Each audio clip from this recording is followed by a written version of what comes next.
Ẹ káàbọ̀ sí Erelú Royal Media níbi tí a ti ń sọ ìròyìn tó jẹ́ òtítọ́. Gẹ́gẹ́ bí ẹ ti mọ̀ pé a ò ní sọ ìròyìn tí kò kìí ṣe òtítọ́ lórí ìkànnì yìí. Àwọn ohun tó ń lọ ní orílẹ̀-èdè wa tí a lè fi kọ́gbọ́n àti oríṣiríṣi àṣírí ló wà nínú fídíò yìí. Ẹ bá mi like, comment, share, subscribe. Ẹ jẹ́ ká jọ wo fídíò yìí.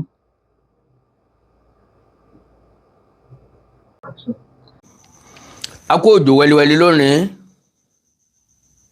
ń ọmọ bọ́yọ́ kárí já o ṣùgbọ́n lọ́dọ̀ tiwa bí ti ń rọ̀ ní ń dá bí ti ń rọ̀ ní ń dá ìyẹn ni wọ́n ń pè ní weather for two. Ọmọ yọyọyọ lásìkò òjò bá ti ká tọkọ tìyàwó mọ́lé wọn kúkú múṣẹ́ léṣe kò sí ní tó bá dé ń bẹ̀. Gbogbo ọmọ kóòtù òjíire bí ẹ̀kú dédé àkókò yìí àjíǹde àárọ̀ máa jẹ́ fún wa. Àkàndá ọ̀rọ̀ Awíkonko ló kọ tèmi. Àjàó àròyìn rèé, Awíkonko a sọ̀rọ̀ lójú ọlọ́rọ̀. Bọ́lọ́rọ̀ bá gbọ́ kí n bàbá alábàbà ọlọ́rọ̀ ṣe. Ẹ̀kẹ́ ni mo máa dó fọ́ọ̀tì lé gbàngbàng. Mo rí fọ́nrán kan nínú ilé ìtọ́jáde láti Ìlọrin tí wọ́n sì tún fi dá wa lójú pé àtẹ̀jáde ó jáde, ìpinnu àwọn ó jáde lórí ẹ̀. Fọ́nrán ọ̀hún ló dá lórí ọ̀rọ̀ olóyè Sunday Adéyẹmọ Ìgbòho àti ìró ẹkùn.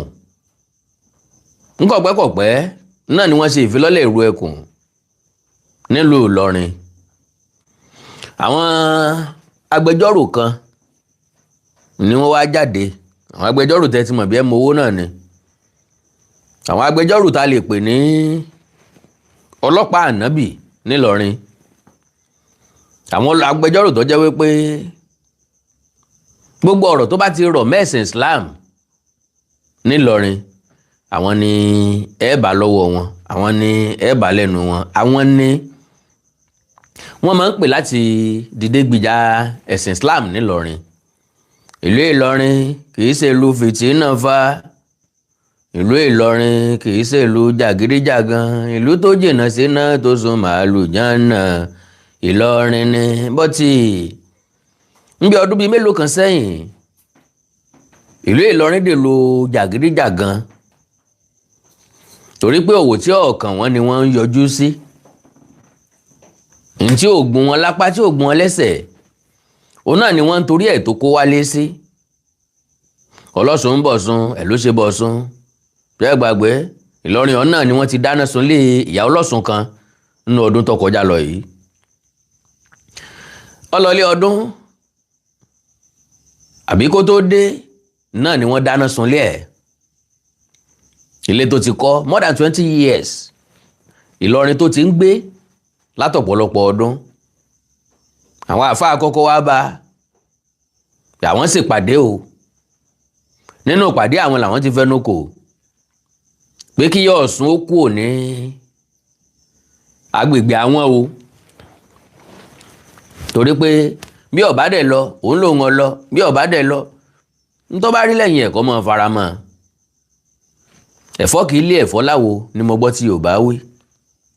Òwò kìí fún òwò lọ́rùn mo gbọ́ táwọn baba ńlá baba wa sọ.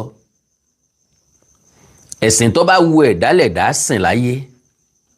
Tìlú Ìlọrin pẹ̀lú àwọn mùsùlùmí kọ̀ọ̀kan láàrin wa ló jẹ́ kàyéfì.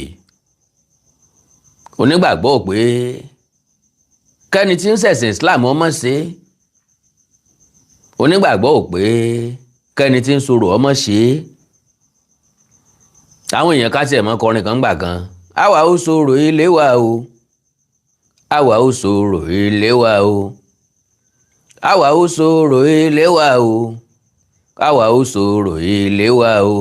Ẹ̀sìn kan ò pé óye, ẹ̀sìn kan ò pé káwa má sọ̀rọ̀, àwa ó sọ̀rọ̀ ilé wa o. Meanwhile gbogbo à ń ṣàfà à ń ṣèmọ́ọ̀mù à ń ṣẹ̀sìn yìí kálukú wọn náà ni wọ́n máa ń padà sílé bọ́rọ̀ bá ti débi líle. Are you telling me pé kò sí Christian tàbí Muslim tó ti bọ́rọ̀ ẹ̀ débì kan tó bá dé kórìíta kò yé mi tí nǹkan lọ́jú pọ̀ bí ẹsẹ̀ télọ̀ tí wọ́n wá pé ẹ padà àlẹ́ ẹ̀rí fẹsẹ̀ lé tọ́. Are you telling me pé kò sí? Tó sì jẹ́ pé gbà wọ́n fẹsẹ̀ lé tọ́ lóòótọ́ àfi bí ẹni pé ẹsẹ̀ ilé ló fi bẹ̀ ní bùkátà wọn bá sì bí yálọ̀ náà wọn bá sì là níṣòro wọn bá sì lọ ní tí wọ́n torí ẹ̀ lọ náà bá sì rọ́nà àbáyọ sí i. bó bá jẹ́ bẹ́ẹ̀ kí wá ló dé èmi lọ́sẹ̀lẹ̀ tá à ń fi ń tanra wa why are we tanra wa? Now àwọn oníṣẹ̀ṣe ti lélẹ́yìí àwọn ò pé kírísítẹ́nì ọmọ lọ chọ́ọ̀chì wọn ò pé kí mùsùlùmí ọmọ lọ mọ́sálásí oníṣẹ̀ṣe kan kò tí ì ṣe bẹ́ẹ̀ rí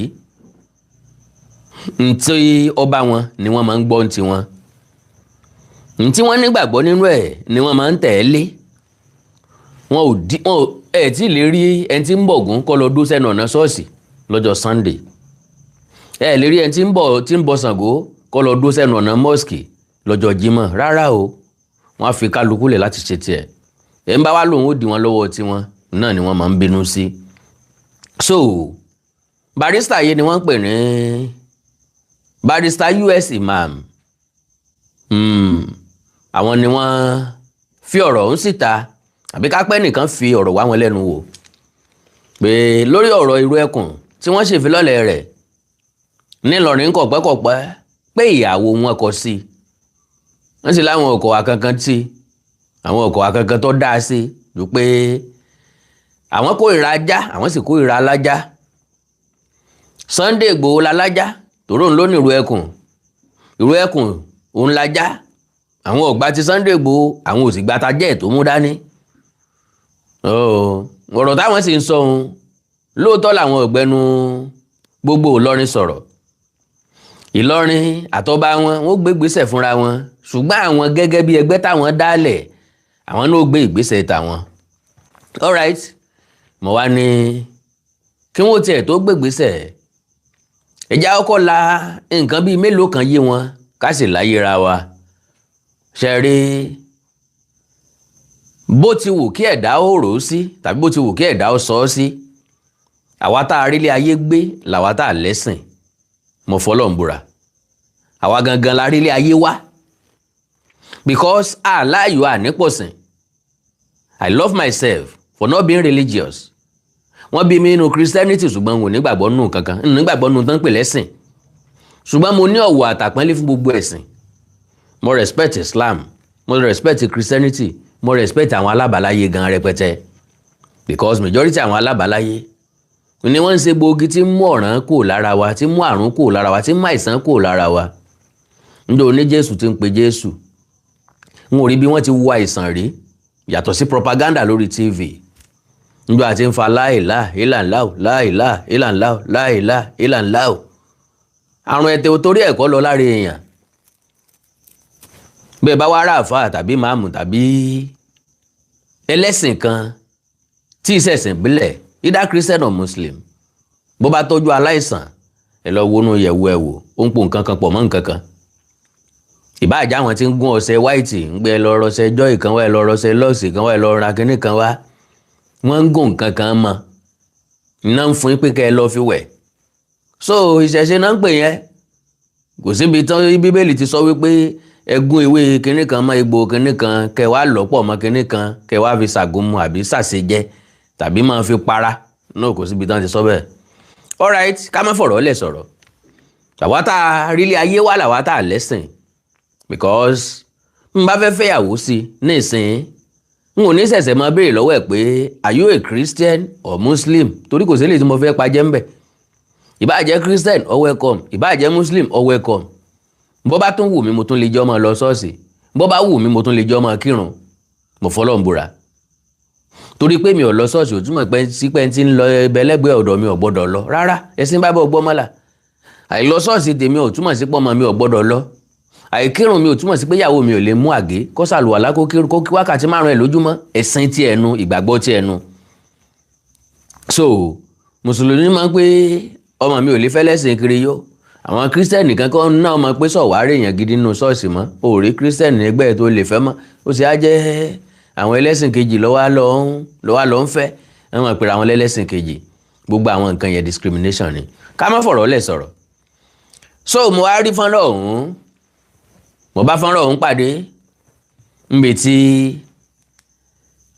Barrister òun ti sọ̀rọ̀ n ò wá fẹ́ lu àmì fàágùn mo fẹ́ play ọ̀rọ̀ wọn kí n sọ gbólóhùn méjì péré kí n sì yẹ̀bá kó lórí ìtàkùn ayélujára kémi ọ lọ fi bẹ́ẹ̀kẹ́ lílẹ̀ gẹ́yìn náà re fi bẹ́ẹ̀kẹ́ lílẹ̀ ká lè máa múra ṣẹ́ tọ́lá wẹ́rẹ́dìwẹ̀rẹ̀ ọdún yìí tó ń parí lọ ìwọ̀nba tó kù kọ́dún ó parí mọ́ ń rawọ́ ẹ̀bẹ̀ sólòdùmọ́rè má jẹ́ ń bọ́ ọdún lọ tọmọtọmọ ọdún yìí ń parí lọ oṣù keje ti fẹ́ tẹnubọ́pó kọ́lọ̀ wọn má jẹ́ kó parí lẹ́yìn wa àmì là á ṣe alright ẹ farabalẹ̀ bí ìyàwó tó fowó ọbẹ̀ dájọ́ ẹja gbọ́rọ̀ lẹ́nu bàbá yìí lo and behold wọ́n ní right sí opinion àti decision wọn ṣùgbọ́n lọ́kàn tèmi àdẹ̀tún lè sọ bẹ́ẹ̀ ẹ ń bá ti jẹ́ agbẹjọ́rò tàbí ẹni tó jẹ́ ẹni tó ń gbè fúnjọba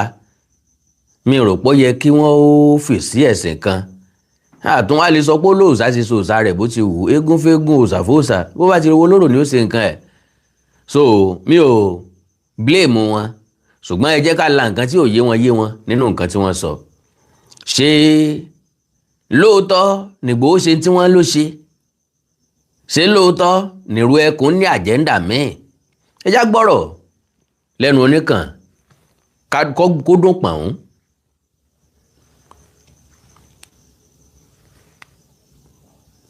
ẹ bá wa dárúkọ yìí sá àti bí ẹ ṣe jẹ. aṣọ lọ́ọ̀yà ní bẹ lọ́rùn. Salama orúkọ mi ní ẹ̀kúnrẹ́rẹ́ òun ni Umar Saad. ẹ má bínú ọjà rẹ.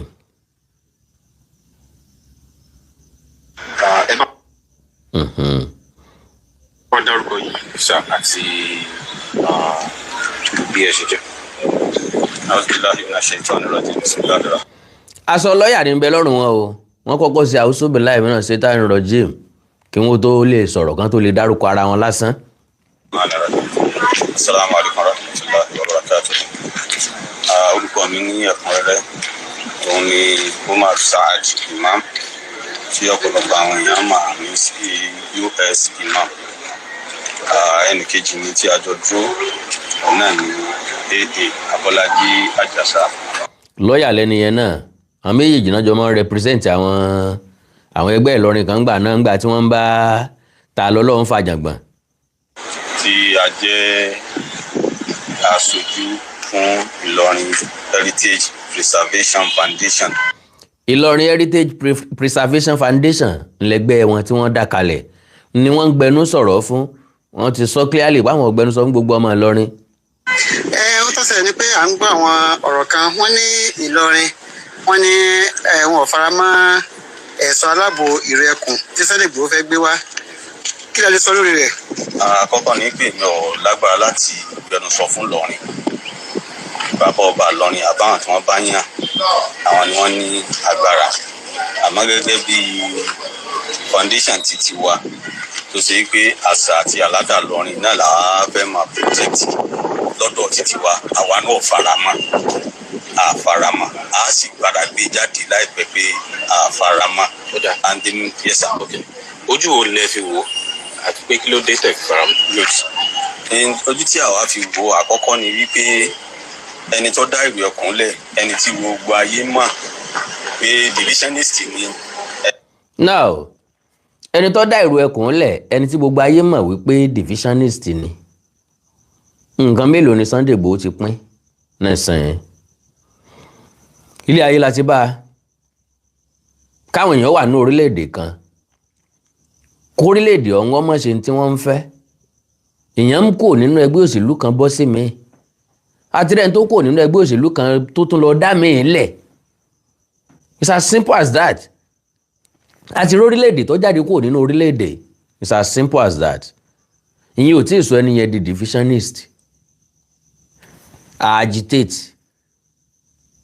ìyà ń jẹ wá nínú orílẹ̀-èdè yìí ìfẹ̀míṣòfò ọ̀pọ̀ jù nínú orílẹ̀-èdè yìí ìpúrọ́mọ́ ní tako ní ọ̀pọ̀ nínú orílẹ̀-èdè yìí ìyanijẹ́ pọ̀ nínú orílẹ̀-èdè yìí ìgbénipa pọ̀ nínú orílẹ̀-èdè yìí ìfinisọ̀fà pọ̀ nínú orílẹ̀-èdè yìí ìyà ń jẹ mẹ̀kúnnù nínú orílẹ̀-èdè yìí ọ̀nà wo la fi lè bọ́ nínú ìyà tí ń jẹ wá yìí ọ̀nà wo la fi lè bọ́ nínú ìyànjẹ yìí ò ní wípé àwọn ẹ̀yà tó kù tá à ń bá gbé tá à ń bá ṣe tá à ń bá lò wọn ò bá wa lára mu.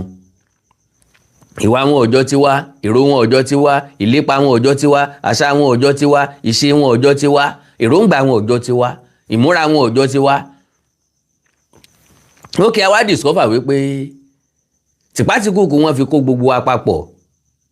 wọ́n máa fi tìpátìkùkù kó wa papọ̀ a lè fẹ̀rọ̀ wẹ́ẹ́rẹ́wẹ́ ẹ̀rọ̀ wọ́ọ́rọ́wọ́ ká fi túra wa ká kí kálukú sì dúró lọ́tọ̀ọ̀tọ̀ kálukú jókòó lé bàbá ẹ̀ kí ìgbésí ayé wọn lè tẹ̀síwájú. eléyìí ò tí ì sọ Sunday Igboho di divisionist. so mò ń sọ fún Barrister yìí kó máa yé wọn pé ẹnikẹ́ni tí ó bá ti lè béèrè ẹ̀tọ́ ẹ̀ ẹrú ru onítọ̀hún ó sì títí dalẹ̀. tí nǹkan bá tọ́ sí ọ tó rẹ̀ mọ̀ pé nǹkan ò lọ bó ṣe yẹ kó lọ you can as well ask pé kí nìdí tí ò fi rí bó ṣe yẹ kó rí o pé bọ́yá ẹ jẹ́ ń jókòó lé bàbá mi kò sí ní tó bá rí ń bẹ̀ o. ni tí tó sàn ń fọ̀rọ̀ nípa bí wọ́n sì fọ́ Nàìjíríà òun ló ń champion. bí wọ́n ṣe fọ́ Nàìjíríà tí Nàìjíríà ò bá dùn tí Nàìjíríà ò ṣeé gbé kò burú bọ́n bá fọ́ tán bá fọ́ Nàìjíríà kì í ṣe pé kí Nàìjíríà ò lè bàjẹ́ kò sẹ́ni tó sọ pé kógun ó wáyé ní Nàìjíríà ń tá ń béèrè fún ní Nàìjíríà ni pé ẹ jẹ́ kẹ́ mọ́ ọ lọ lẹ́mọ́ káfí ọ lọ láfẹ̀ ìgbà náà làlàáfíà tó lè wà fún wa ìgbà náà làlàáfíà tó lè wà fún wa tán bá fọ́ Nàìjíríà ìbáwọn ará òkè ọya dúró sókè ọya àwọn tí east ó dúró sí east àwọn tí south west ó dúró sí south west kálukú ọmọ àtúmọ̀ bára wa ṣòwò pọ̀ àtúnlé máa fẹ́ máa ara wa gan àtúnlé jọ máa ṣoríire papọ̀ pé a pínra wa níyàwó túmọ̀ sí wípé àlejò ṣàṣe papọ̀ mọ́. gẹ́gẹ́ bí Barrister èmi rò wípé yẹ kí bàbá yìí ó lóye jù bẹ́ẹ̀ lọ and it's someone that I respect so much. Mo ń sọ̀rọ̀ nípa Barrister yìí ó wà very very intelligent but tí wọ́n bá wà intelligent tó bá wà religious kò sí bí ó ṣe ní máa gbọ́ àwọn èèyàn kan tàbí kò sí ní bí ó ṣe ní máa wà bias lọ́pọ̀lọpọ̀ ọgbà. So to the best of my understanding sir Barrister ni mo ń sọ fún o àtàwọn tó bá tún nírú èrò bẹ́ẹ̀ Sunday Igboho is not a divisionist. Sunday Igboho is an agitator. He's a liberator. Ó wá liberate àwọn èèyàn ẹni ó wá òpin ojú wọn sí tí wọ́n fi gbọ́dọ̀ rò pé dídádúró ni yóò ran ìran àti ẹ̀yà wa lọ́wọ́ kò sí ní tó burú ń bẹ̀. ẹ̀yin tẹ́ ń sọ̀rọ̀ Yorùbá lẹ̀ ń sọ lẹ́nu ṣùgbọ́n majority yín ríra yín gẹ́gẹ́ bí Fúlàní. àáfàá kan láàrin wọn kí lorúkọ bàbá oníláwàní ńlá yìí Habib Lágbàjì ó jẹ́ oyé wa wípé Sudan ni ìran bàbá ńlá bàbá òun ti wá mo ní fídíò ẹ̀ lọ́wọ́ mo lè sọ categorically lórí ìtàkùn ayélujára pé Sudan làwọn ti wá ó ní ìran Sudan ni ìran bàbá wọn ti wá. Imam Fabi ńlọsọ̀njọ́ ní pé Mali làwọn ti wá ní tiwọn ní ìran bàbá wọn ti wá. bàbá dẹ̀ sọ àwọn èèyàn kan mọ̀ bínú ni ṣùgbọ́n gba táwọn tí wọ́n wá láti bẹ̀ ò fi pamọ́ ẹni tí ìlú ẹ̀ ò bá dání mọ́ fi pamọ́ ìran bàbá ńlá bàbá wọn ni wọ́n sọ kì í sì rántí wọn àwọn ti dọ́mọ Ọ̀fà àwọn ti dọ́mọ Ìlọrin ní ìsìn ṣùgbọ́n ìran wọn Mali wọn ti wá majority wa náà sọ pé ìran wa Ilé Ifẹ̀ láti wá kò rújú. Yorùbá nation Yorùbá yìí ti mọ̀ yẹn it's no more a secret pé Sunday Igboho òun ló ń champion Yorùbá nation. ìtọ́jú máa bá ń champion Yorùbá nation kò túmọ̀ sí pé ó ń tọ́ òun ní làákàyè mọ́. Nnamdi Kanu champion Republic of Biafra àwọn Ọbáfẹ́mi Awólọ́wọ̀ Anthony Enahoro Nnamdi Azikiwe Tafawa Balewa àwọn náà champion independence fún Nàìjíríà bí wọn ò bá champion independence fún Nàìjíríà ta ni ó mọ jàǹfààní independence nísìnyí sí bá bí òyìnbó làbá sì wà àbá sì máa tẹrú bóyá bá ti tọ ọ̀pọ̀lọpọ̀ nínú yín gan lẹ́rú sókè òkun ta ló mọ ibi tẹ́ ẹ̀ bá sọlẹ̀ sí ta ló mọ ibi tẹ́mi ìbá sọlẹ̀ sí bóyá ní oko òrèké kan ni ìbá wà tí ìbá ti máa roko who knows. So ká dúpẹ́ lọ́wọ́ àwọn tí wọ́n sọ pé ó tó ọmọléèfé alùbàtà ìdarin ẹ̀yin èbó ẹ̀ máa padà lọ bí ẹ ti wá àwa náà ti lọ́gbọ́n àti nímọ̀ àti lóye tá a lè fi ṣèlú wa. So gẹ́gẹ́ bẹ́ẹ̀ náà ni Sunday Igboho náà ṣe jẹ́ tá a bá sọ pé káwọn Haúsá máa padà lọ kí Fúlàní ó padà sókè ọya káyà Yíbò ó padà sọ́dọ̀ wọn káwò dúró ń bí káwọn ẹ̀yà Yíbò náà kàn develop ìlú wọn lo and behold nínú ẹ̀yà tó máa tètè progress láyé ẹ̀yà Ìgbò wà ń bẹ̀ nínú ẹ̀yà tí ó tètè progress lórílẹ̀‐èdè yìí tí Nàìjíríà bá pín lọ́la ẹ̀yà Ìgbò jẹ́ kan ń bẹ̀ bẹ́ẹ̀ náà lẹ̀yà Káàárọ̀ Oòjíire náà jẹ́ kan ń bẹ̀ and lo and behold ṣé kí n mọ́ parọ́ fún yín ẹ̀yà haúsá fúlàní tàbí kí n sọ pé àwọn haúsá àwọn náà jẹ́ ẹ̀yà tí yóò tètè develop torí kálukú wa ló ní nǹkan àmúsọ̀rọ̀ àkàn mọ́ ni n bá àwọn haúsá lọ́la lùbọ́sà sáwọ́ arálùbọ́sà mi gbin arálùbọ́sà jẹ níbi n bá wọn ní gbin ata gbin tòmátò wọ́n kàn mọ́ export ẹ̀ sọ́dọ̀ wa ni wọ́n mọ̀ export màálù export gbogbo nǹkan tí wọ́n ń tà ẹjá tẹ̀síwájú lórí ọ̀rọ̀ tá à ń sọ ká mọ́ ṣàyàbá. so gbóòlà nígbà wà sí fẹ́ trust rẹ̀ and Yorùbá nation gbà yẹn gbogbo àwọn activities wọn wọ́n ní pé wọ́n láwọn ń bọ̀ wá Hijack Ìlọrin àwọn kò ń bọ̀ wá. àwọn ibi tí mo ti fẹ́ liberate bàbá ìlélẹ̀ yìí wọ́n ti mí ìṣẹ̀ papọ̀ mọ́ra wọn Sunday Igboho kọ́ ló sọ pé ó ń bọ̀ wá Hijack Ìlọrin OPC Gani Adams ló ń bọ̀ wá gbà lọrin rárá o Sunday Igboho kọ́ Sunday Igboho ever sọ pé àwọn fẹ́ gbà lọrin rí torí Sunday Igboho dúró bíi jagunjagun bóun fẹ́ lọ gbàlú kan fẹ́ nìkan rí Yorùbá nation ò dẹ̀ sọ wípé a fẹ́ gbà lọrin àwọn ọmọ Yorùbá tí ń bẹ nílọrin náà ń sọ fún wa wípé a gbàgbé àwọn ọmọ Yorùbá tí ń bẹ ń Kogi ni wọ́n sọ wípé àwọn táwọn jẹ́ okun o a ti pa wọ́n ti o a kà wọ́n kún o a ti gbàgbé àwọn o a kà wọ́n kún ara wa mọ́ o ń ló jẹ́ ká máa pè wọ́n lára wa títí dọ̀la Ìlọrin Àfọ̀njá ńlọrin ọmọ jẹ́ wọ́n jọba ń bẹ o wọn ò jọba ń bẹ o igbádogóje o Fúlàní náà nísìnyí jọba lọ o Ìlọrin Àfọ̀njá ọmọ jẹ́ ìtàn tí ò lè parẹ́ ni so kí wọ́n má mú papọ̀ mọ́ra wọn OPC ló fẹ́ wá gbà lọ́rin jò ní o tán láwọn fẹ́ lé ọba kúrò kì í ṣe Sunday Igboho. àwọn fẹ́ wá jọba lọrin so kìdí ń pa wá lẹ́rìn ọ̀rọ̀ tó nígbàgbọ́ àní confidence nínú the so called ìlú ẹkùn àti ẹni tó dálẹ̀. inú wa dùn bẹ́ẹ̀ sí ní confidence nínú ìlú ẹkùn àti ẹni tó dálẹ̀ and let me tell you this ǹjẹ́ lẹ jẹ́ mọ̀ wípé Sunday Igboho kọ́ ní sọ wípé mo fẹ́ dá ìlú ẹkùn lẹ̀ sílùú kan ní tèmi mọ̀ sí díẹ̀ ni ọ̀pọ̀lọpọ̀ àwọn èèyàn ìlú yẹn ni wọ́n wá ń bá Sunday Igboho pé àwa náà fẹ́ nírú ẹkùn ń bí Sunday Igboho kọ́ ló sọ pé òun fẹ́ dárú ẹkùn sí Ìlọrin àwọn ọmọ Ìlọrin fúnra wọn ọmọ Kwara State fúnra wọn ni wọ́n rè bẹ̀bẹ̀ lọ́dọ̀ Sunday Igboho bàbá àwa náà fẹ́ nírú ẹkùn nílọrin ok ẹ̀wọ́ ẹ̀yìn tẹ́ bá ní interest jọ níbi tó ti kan Ìgbòho nìyẹn àwa wà á lọ́ǹchì ẹ̀ wọ́n show interest Ìgbòho dẹ̀ lọ síbẹ̀ láti lọ lọ́ǹchì ẹ̀ fún wọn pé ó dá owó àfìrú ẹkùn lélẹ̀ níbí o ìrú Sunday Igboho bá jàgídíjàgan lọ sẹ́niwẹ̀ẹ́ kò sọ fẹ́ nìkan kan bì kankan pé kán kó ìrú ẹkùn jọ majority àwọn èèyàn ló ń pè mí majority àwọn èèyàn ló ń send message sí mi àwọn fẹ́ join ìrú ẹkùn àwọn fẹ́ join ìrú ẹkùn àwọn fẹ́ join ìrú ẹkùn àwọn fẹ́ darapọ̀ mọ́ ìrú ẹkùn kí ni nǹkan táwọn lè ṣe èmi fẹ́ jẹ́ coordinator ń bí èmi fẹ́ jẹ́ I am telling you bó ṣe rí nìyẹn so point of correction sir. That is our position as members of Ilorin Heritage Preservation Foundation. Bẹ́ẹ̀ bá sọ pé ìwà fẹ́ ru ẹkùn nílọrin ẹ̀yin nìkan kọ́ lẹ́nu Ìlọrin èyí tó kù ń bẹ lọ́wọ́ àwọn tó kù náà lọ́wọ́ àwọn èèyàn tó kù náà síbí Ìlọrin Heritage kìnnìkan foundation ni ẹ pé tọ̀dọ̀ yín ẹgbẹ́ kan lásán lẹ́yìn you are just an association àwọn indigene tó kù náà wọ́n sì pọ̀ ẹgbẹ́ mi náà sì lè jáde wípé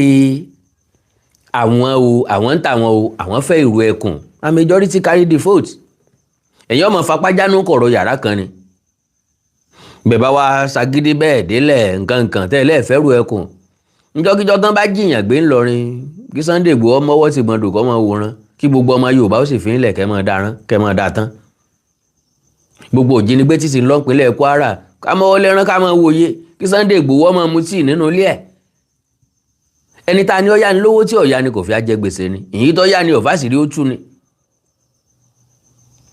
bọ́ bá wá ǹtí lọ́ fẹ́ ṣèrànlọ́wọ́ bẹ́ẹ̀ bá sì ní ọmọ wá ǹtí ló dín wàhálà rẹ̀ kù yóò rèpo sọ́pọ̀lọpọ̀ mọ́tò yóò kó mọ́tò tẹ̀léra wọn yóò káwọn èèyàn tẹ̀léra wọn òní ọ̀bọ wọn òní ọ̀ràn tí wọ́n jẹ òní òṣèlé òní òṣètò ọ̀hún. àwa sọ́wọ́ àrọ̀rùn kákúnlẹ̀ fínsà gbé òkété ń bẹ́ẹ̀ nù sàì ẹja fin kọ́ jáde fú ká dáná sí ẹ dáná sí ọyẹ fẹ́ fú kákúnlẹ̀ dẹ́sà kákúnlẹ̀ pòkété inú ẹ̀ kákúnlẹ̀ tá ká tún wá kúnlẹ̀ gbowó ẹ̀ kò possible bẹ́ẹ̀ ó ń tọ́ òrìlé ayé wa so èèyàn ibẹ̀ èèyàn soríire, èèyàn ibẹ̀ èèyàn nísinmi, èèyàn ò kí ń bẹ̀ èèyàn ní àlàáfíà. Bẹ́ẹ̀ bá sọ pé àlàáfíà ara yín ti pọ̀ jù, kò sí wàhálà, àwọn ọmọ wo ìran ni. ń bí gbà tó ṣẹlẹ̀ níjọba àbílẹ̀ oríire, everybody dìde, everybody bẹ̀rẹ̀ sí ní pariwo here and there. Rárá o, kò gbọ́dọ̀ rí bẹ́ẹ̀ o, ìjọba gbọ́dọ̀ gbé gbèsè, gómìnà Ṣèyí Mákindé o, Bọ́lá Tinubu o, lọ́tún lósì, ariwo gbàlú kan. Kí ló wá ṣẹlẹ̀ lẹ́yìn ẹ̀? Gómìnà gbé gbèsè, ìjọba àpapọ̀ gbé gbèsè, at the end of the day ara wọn mọ wa padà. Majority èèyàn ní bẹ nínú igbó nípínlẹ̀ Kwara tí wọn ò tí ì rí dòní. Ǹjẹ́ ẹ mọ iye èèyàn tó ti sanwó ransom ní Kwara state lónìí? Mbọ́ba kan ló tún san ransom tán tó padà pa, ó tún padà kú sákóló. Ó ti kú, wọn ò sọ. Àwọn èèyàn sì tún gbé ransom lọ, wọ́n tún gbà á. So to the best of my understanding, ẹ̀yin kọ́ lẹ́ sọ pé Sunday Igboho mọ̀ wá sí ìpínlẹ̀ Kwara. And again, tẹ́ bá ń sọ̀rọ̀ nípa Kwara, Ìlọrin nìkan ni kẹ́ ẹ sì máa sọ̀rọ̀ lé lórí, agboolé yín nìkan ni kẹ́ ẹ sì máa sọ̀rọ̀ lé lórí ní Ìlọrin. Nínú ẹgbẹ́ yín nìkan ni kẹ́ ẹ sì máa sọ̀rọ̀ lé lórí ní Ìlọrin, kì í ṣe ní gbogbo Ìlọrin. Ká tó wá sọ pé máa gbẹnusọ fún ìpínlẹ̀ Kwara, sẹ́yìn lẹ lọ Ọ̀fà ni, sẹ́yìn lẹ làwọn lẹ́yìn lẹ lòró ni, ẹ̀yin làwọn ìpínlẹ̀ tó kù ní Ọ̀fà ni, ní Kwara state ni. Gẹ́gẹ́ mo sọ lẹ́ẹ̀kan, a sọ̀rọ̀ fún Ìlọrin, à ń sọ̀rọ̀ fún foundation àti títí wa táwa ń sojú pé position títí wa wo a sì padà gbé jáde a sì. Kí ni relevance foundation yín ní Ìlọrin? Kí ni relevance foundation yín lórílẹ̀‐èdè Nàìjíríà? Ìgbésẹ̀ tó bá yẹ ká sí gbogbo ẹkùn àtẹnitọ́ dálẹ̀ àfẹ́ wọn nílọrin àfẹ́ wọn Kwara. Irọ́ o má sì tuntun mẹ́lẹ́tò pẹ̀lú mi, má sì tuntun mẹ́lẹ́tò pẹ̀lú ọ̀rẹ́ mi, òbò rẹ lọ́ọ́ fara mú o, lọ́ọ́ fọwọ́ mú o, má dòmí má dọ́rẹ́ mi o, tiẹ̀ lọ́ọ́ lẹ̀ ń plásítà o. Àfẹ́ wọn nílọrin kò wọlé, àwọn ẹgbẹ́ yìí ò fẹ́ wọn nílọrin, àwọn ẹgbẹ́ mi lè fẹ́ wọn nílọrin, torí ẹgbẹ́ tí ń sọ̀rọ̀ mi rò pọ́n jí ọmọ yín gbé, rò pọ́n jí àwo yín gbé, wọn ò sì jẹ́ yín gangan gbé. So àwọn tí wọ́n ń yọ lẹ́nu tí wọ́n ń jí gbé, àwọn eléyìí lè sọ pé ẹ wo ẹbọ kéékèèké ní gbalá ìkúlà, àwa fẹ́rù ẹkùn, àwa fẹ́ Sunday Igboho. Àfẹ́ wọn ní Kwara yẹn kò lè wọ́ọ̀kì láéláé, torí pé ìlú tí ń bẹ nípínlẹ̀ Kwara pọ̀ gan. So majority wọn dẹ̀ ní Yorùbá ni wọ́n. So ẹ̀yin tá ẹ̀ lè gbẹnusọ fún Ìlọrin ò lè gbẹnusọ fún ìpínlẹ̀ Kwara. Lọ́fà wọ́n lè gba èrò ẹkùn, láwọn ìlú tó kù ní ìpínlẹ̀ Kwara wọ́n tiẹ̀ ti gba ní kìí ṣe pọ́n lè gbà, wọ́n ti gba èrò ẹkùn. nígbà tó jẹ́ pé ó ti wá láti ti tẹ́ pé Ìlọrin gan-an ti ṣe ìfilọ́lẹ̀ rẹ̀. Ó ti wá already, wọ́n ti inaugurate ẹ̀ already. Yeah. So kí wá ní ó ṣẹlẹ̀? Ó ti wá, ó ti jókòó, ó ti dúró, wọ́n ti tẹ́wọ́ gbà á. Ẹni tí ò dùn mọ́ lókù tí ọmọ sanrí mọ́lẹ̀, eléyìí ò nira. Báyìí nǹkan. Kò dí wa lọ́wọ́ láti ìgbésẹ̀ títí wa, kò dí wa lọ́wọ́. Medicine after death lélẹ́yìí, àwọn tó ti rán yúnífọ́ọ̀mù àwọn tó ti múra bí ọmọ ogun, ta ni ó dá wọn padà, ta ni ó stop wọn, ta ló ń tọ̀hún, ta ni ó dá wọn padà? They play my fan. Láti ìgbésẹ̀ tá a bá fẹ́ ṣe, because èyí tí àwa fẹ́ ṣe òun ni wípé ká find out ṣé ìjọba ti fún ní license ní Kwara lọ́kàn wa. Wọ́n lè máa lọ ṣe gbọ́n tí wọ́n bá fẹ́ ṣe ní Ọ̀yọ́ tó ti wá àbí gbogbo Ọ̀yọ́ wọ́n profile lọ́kàn wa. Wọ́n lè máa lọ ṣe gbọ́n tí wọ́n bá fẹ́ ṣe ní Ọ̀yọ́ tó ti wá àbí South West. But ní Kwara ti ti wá yìí, agenda divisionist wọn yẹn ni náà ni objective wọn, ojú tá a fi ń wò nù. N tó sì gbé mi wá náà nù, agenda divisionist wọn náà ni agenda wọn. But every one of us ló expect Bọ́lá Ahmed Tinubu for second time. So divisionist wà dà ń bẹ̀.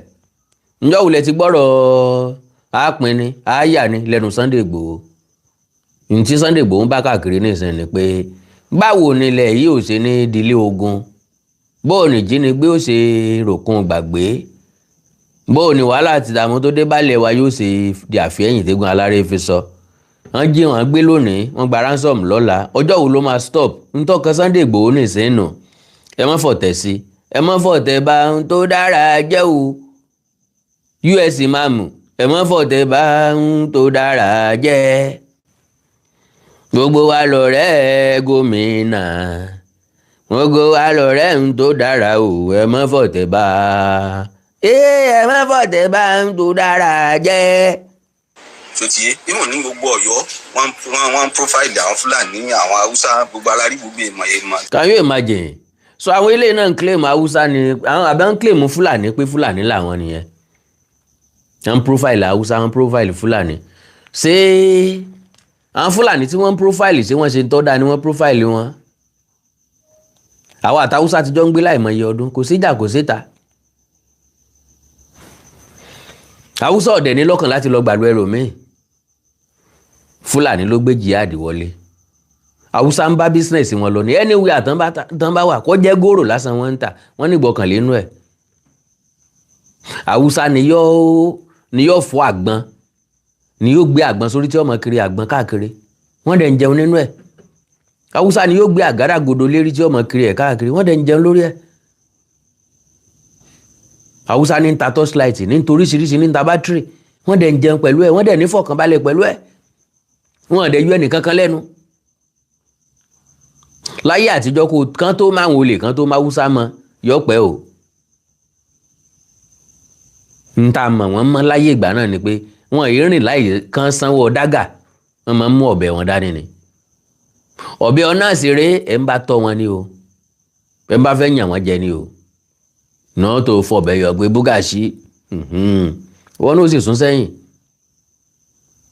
So Fúlàní ló dé láàrin AK-47 lọ́wọ́ wọn àwọn ni wọ́n ń daran tán gbé AK-47 kọ́rùn daran kékeré àwọn ni wọ́n ń pàgbẹ́ sáàlà àwọn ni wọ́n ń jìyàn gbé tí wọ́n ń gbára ń sọ̀mù yìí. So tá a bá profile wọn àmọ́dísìn tàbí profile wọn sà. wọ́n hàn wá ìjọba sì dákẹ́ so tíjọba ọba wa fẹ́ crisis ní Kwara State kí wọ́n tètè lé wọn padà síbi tí wọ́n ti wá. Crisis kankan ò lè ṣẹlẹ̀ ní Kwara State sà kò dẹ̀ sẹ́ni tí ó lé ẹnìkankan padà gbogbo alájọ́ nílùú gbogbo alájọ́ nílẹ̀ yìí ìpínlẹ̀ Kwara kì í ṣe tẹ̀yìn nìkan Ìlọrin kì í ṣe tẹ̀yìn nìkan Ọlọ́run mú agara dá yín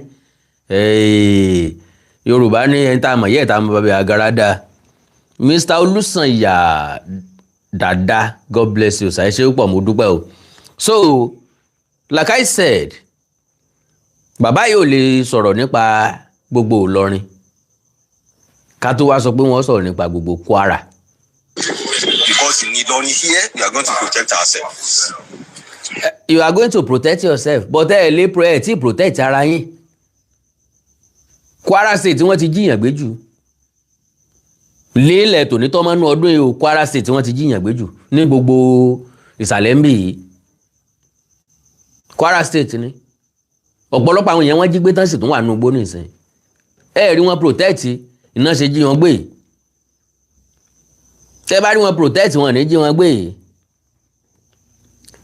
Ṣé Madam Tóyìn Adéoyè God bless you ma ọkùnrin náà ń jẹ́ Tóyìn o bọ̀yẹ́ jẹ́ ń pè wọ́n ní Madam Tóyìn Adéoyè God bless you ma mi ní wáyìntì ẹ̀yin náà lè ra sticker fún mi ẹ sì lè ra gift fún mi mo rí pé àwọn èèyàn ò tí ì ra gift fún mi lónìí God bless you ma God bless you ma mi ní wáyìntì ẹ ra gift fún mi tẹ́ bá wò sàlẹ̀ ibi tẹ́ ẹ ti ń wò mí yẹn ẹ máa rí symbol gift pack báyìí bí ìgbà tẹ́ ẹ di nǹkan tẹ́ ẹ fẹ́ fi fún yàn lẹ́bùn tó ń róòlù báyìí ẹ lè click lórí ẹ máa fi fún mi gift àwọn sticker yẹn pọ̀ ń bẹ̀ then ẹ lè click lórí dollar sign yẹn náà yóò gbé wọn bí tí sticker wà tàbá àwọn eléyìí tí wọ́n rà fún mi ẹ lè click lórí yóò gbé lọ síbi táwọn sticker yẹn náà wà kú iṣẹ́ ní mórí iṣẹ́ yá God bless you mi ní wáyé tí ẹ̀yin náà ò ní tán wọ̀ ẹ̀yin tẹ́ rà fún mi.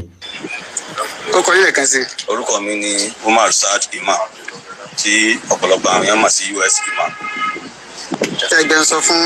táǹgbẹ̀nusọ fún Ìlọrin Heritage Preservation Foundation.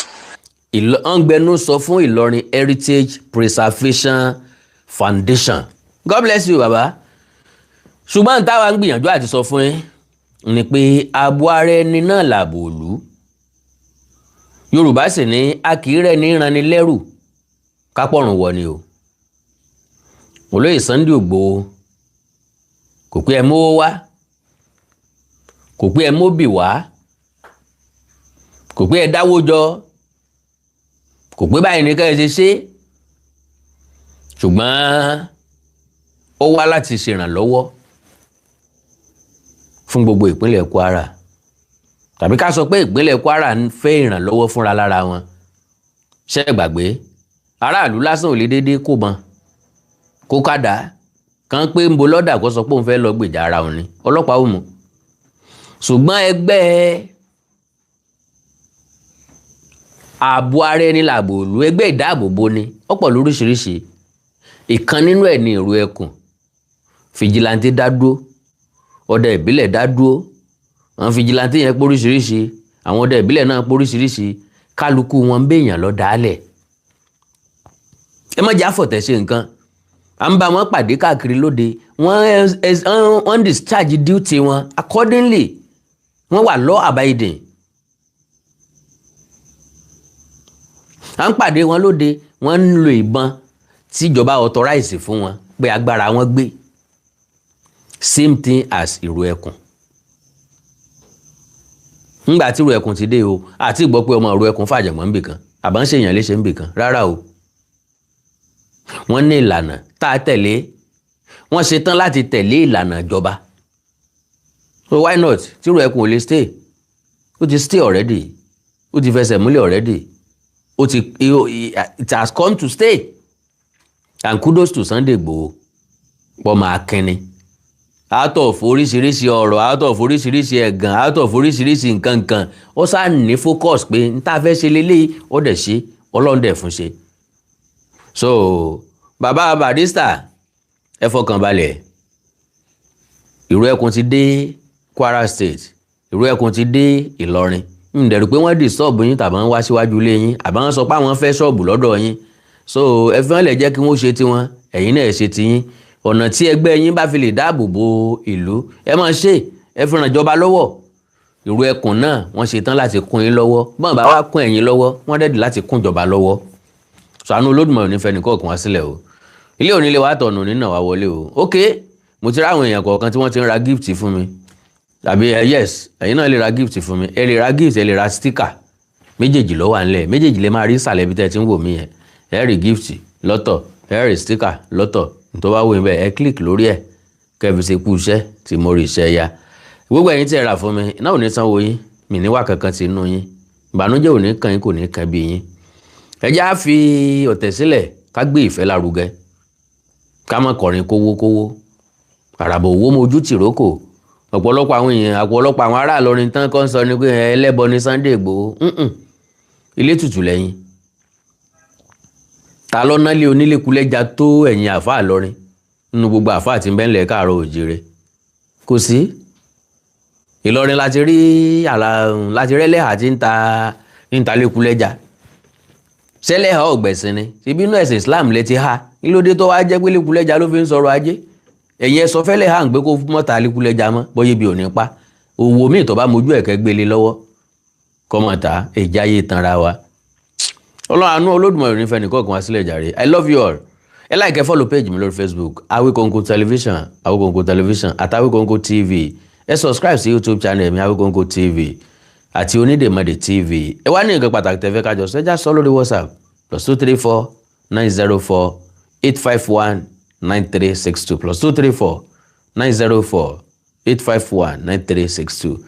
Èdè àti àṣà ilẹ̀ Káàárọ̀ Oòjíire bí òní wọ mi o, orílẹ̀-èdè ilẹ̀ Káàárọ̀ Oòjíire òní dàrú, ìlú ẹnì kọ̀ọ̀kan wa yóò tòrò mìnìmìnì, àjùwàṣe o, ó dàárọ̀, òrùn ayọ̀ lásùn, àní tójú ohun dójú kú. I love you all. Ó dàárọ̀, bye bye.